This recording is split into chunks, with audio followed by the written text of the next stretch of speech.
Guys, welcome back to my channel. সবাই কেমন আছো? আশা করছি সবাই অনেক ভালো আছো। সবাইকে আমার আরো একটা মিনি ব্লগে ওয়েলকাম আর অনেক অনেক অনেক ভালোবাসা। তো সকালবেলা ঘুম থেকে উঠে আজকে ভেবেছিলাম যে আজকে একটুখানি ব্লগ বানাবো, কারণ আজকে আমি বাড়িতেই আছি। কিন্তু ঘরের অবস্থা দেখে না আমার ব্লগ বানানোর ইচ্ছা একদমই নেই, মানে ইচ্ছাটা চলে গেছে। ঘরটা এত অপরিষ্কার, এত নোংরা, মানে এত জঘন্য করে রেখেছে।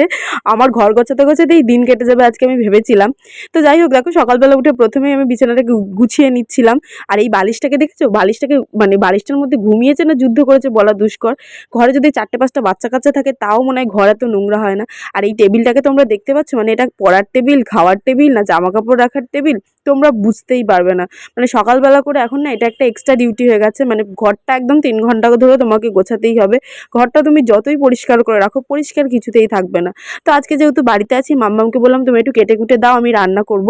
তো মাম্মাম ভাজা করেছিল আর আমি মাংসটা, কারণ মাংসটা আমি একটু ভালোই রান্না করি। তো চলো আজকের মধ্যে এখানেই শেষ করছি।